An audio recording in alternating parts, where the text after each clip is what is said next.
I call on the Vice-Chancellor, Professor Duncan Maskell, to introduce Dr. Joanna Flynn, who has kindly agreed to deliver the occasional address.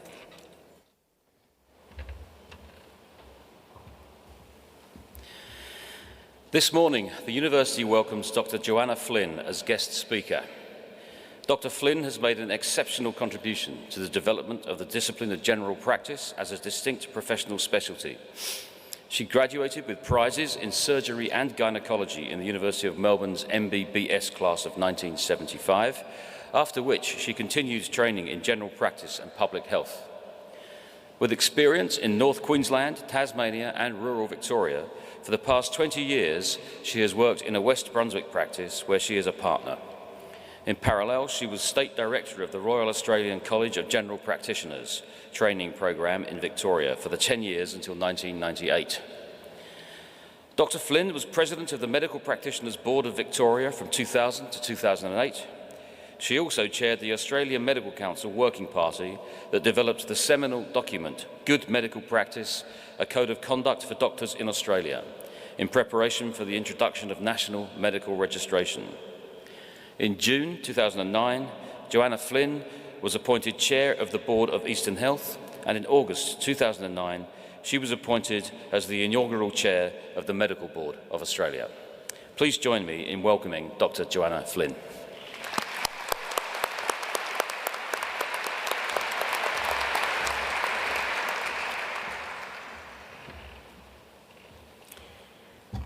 Chancellor, ladies and gentlemen, and particularly those of you who are graduating today, it's a great honour and privilege to be able to speak to you today.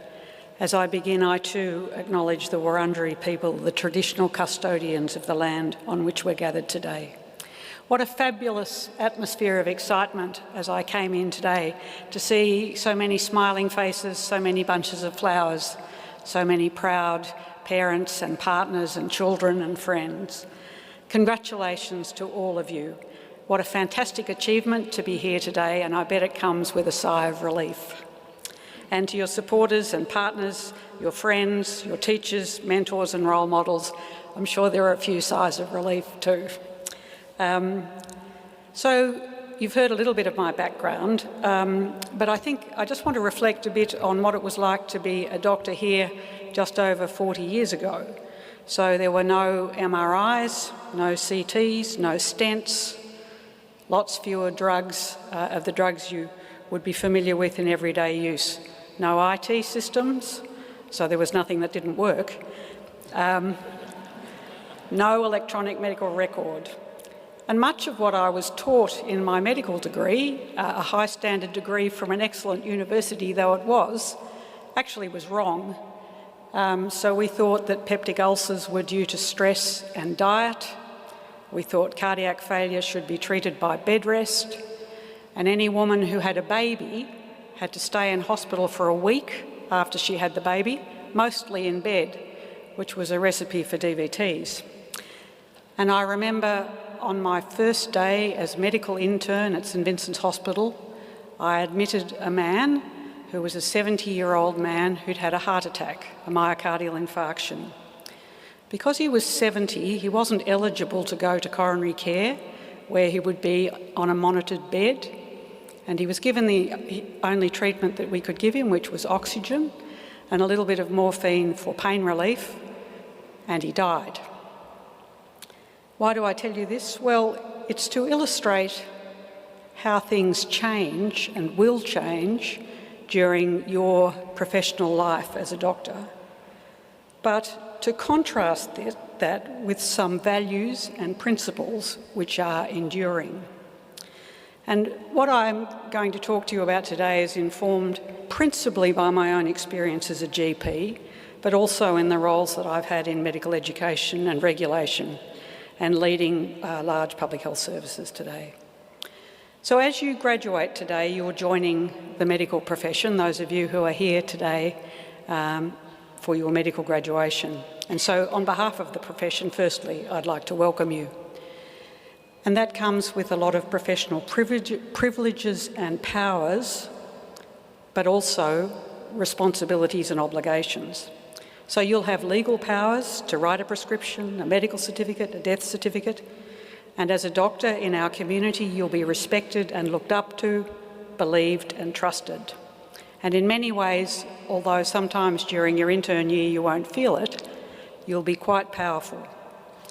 But you also have responsibilities to your patients, to society, to your colleagues and your profession.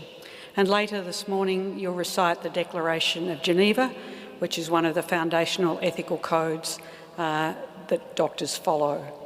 And I hope that you're aware of good medical practice, the Code of Conduct, which sets out what's expected of you under the national law by the Medical Board and AHPRA. And that's a good guide to what good medical practice looks like.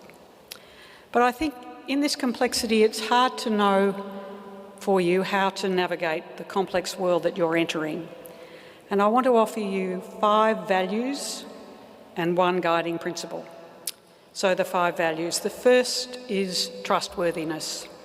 Trust underpins the relationship between patients and doctors. But what makes somebody trustworthy? So Baroness Honora O'Neill, who's an Irish philosopher, or UK philosopher, said that there are 3 things: to be honest, to be competent and to be reliable. That's what constitutes trustworthiness. The second value is excellence. Don't settle for second best. Strive to deliver the best care you can. Be curious about what things mean, why things happened. Be alert to what's possible, what's best for your patients, and get involved in the conversations and processes around you to try to improve the safety and quality of healthcare. The third is accountability. As professionals, we must be responsible for our actions. Be prepared to explain what we're doing and why. Be open to questions, to recognise that we're using public money and resources, and constantly challenge ourselves about whether we're using them wisely. The next value is respect. Treat all people with respect, recognising their intrinsic dignity and worth. Patients and their families and carers, colleagues, co-workers, students and teachers. There is no place in medicine for bullying or discrimination or abuse on the basis of gender, religion, ethnicity, sexuality, social status or anything else. And the last value is humility. Humility is not about denying your own worth or not being proud of your achievements and what you can do, but it's about being open, prepared to doubt yourself, to ask questions, to seek advice.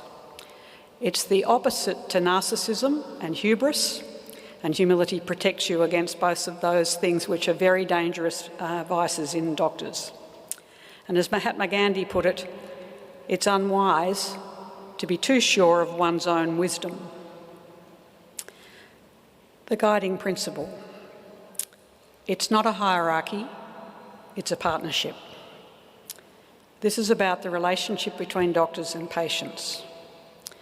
David Cutler, who was an economics professor at Harvard who advised President Obama on the Affordable Health Care Act, said the single most unused person in healthcare is the patient.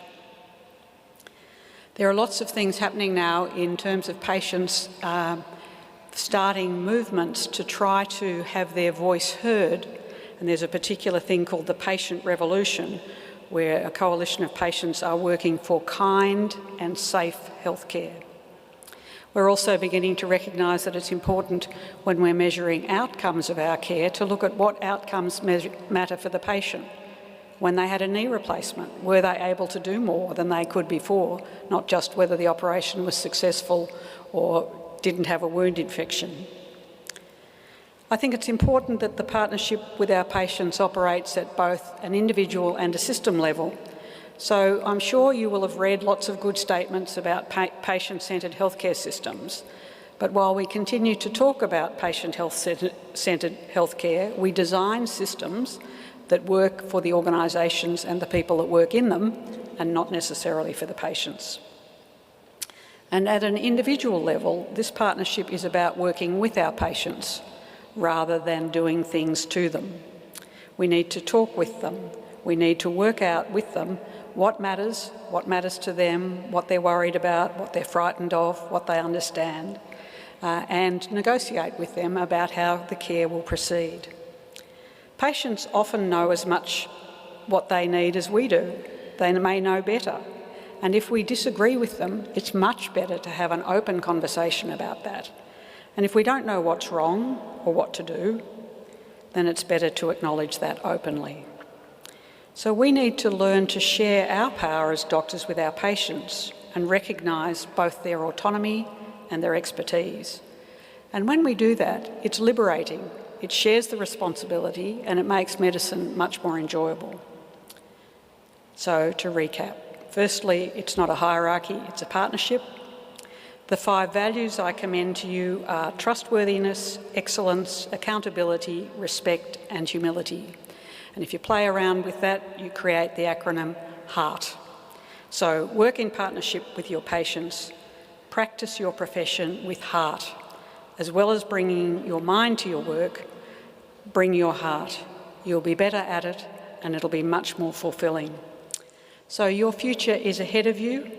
I'd urge you to take care of yourselves, to take care of each other, to be open to how your career might develop and where it might take you. I would have had no idea 44 years ago where my career would have taken me. So finally, I congratulate you again and wish you every success and happiness in your future. Thank you.